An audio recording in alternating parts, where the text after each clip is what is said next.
Hello mga kainay, kailangan nyo ba ng flowers para sa inyong mga loved ones na malapit na ang February 14?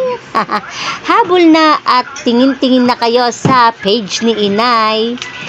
Bili-bili na kayo, homemade ng aking mudra bells. Siya po ang gumagawa. Ayan ang kanyang mga gamit.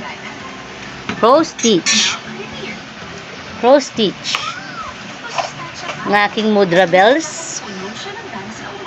At ito ang kanyang mga homemade fresh na fresh from malapit na ang from 14. Yan. Ito ang pink. Kulay pink. Ayan ang kulay pink. At ito ang kulay white. Ang lalagyan lang pala. Jello. Oh, di ba? Ang ganda mga kainay. Kaya magpagawa na kayo sa aking mudra bells. At kung gusto niyo naman, tumingin kayo dito sa page ni Inay para makapamili kayo ng mas maraming magaganda. Di pa tapos yan. Wala pa siyang pinaka ribbon dito. Yan siya. Ito yung kanyang mga gamit.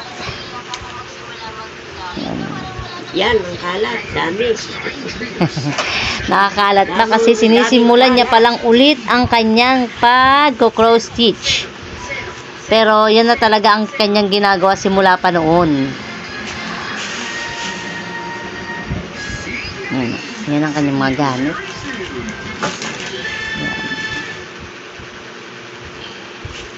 At ito ang kanyang mga natapos na. Yan. Kanina niya lang yan ginawa. Kanina niya lang yan sinimulan. Pag ikaw talaga marunong talagang mag-cross stitch, talagang one ply lang sa'yo, talagang hindi matatapos ang araw na may nagawa ka kagad. Ilang oras ba ito na ginagawa?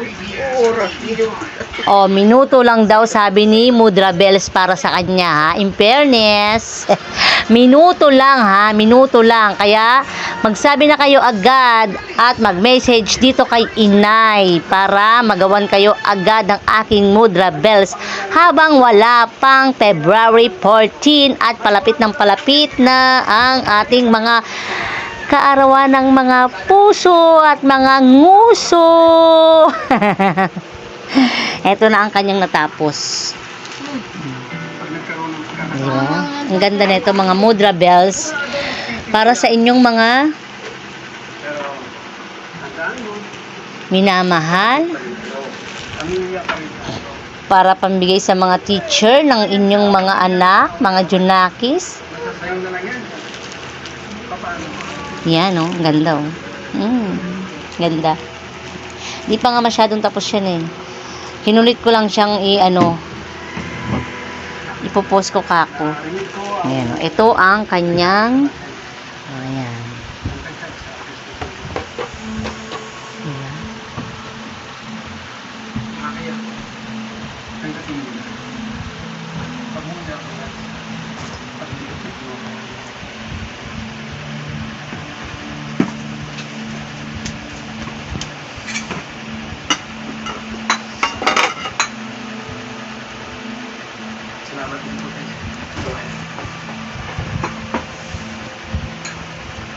Nay.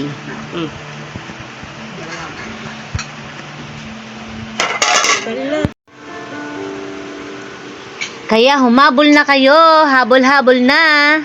Mag-message na kay Inay para makapagpagawa na tayo ng maaga ng flowers.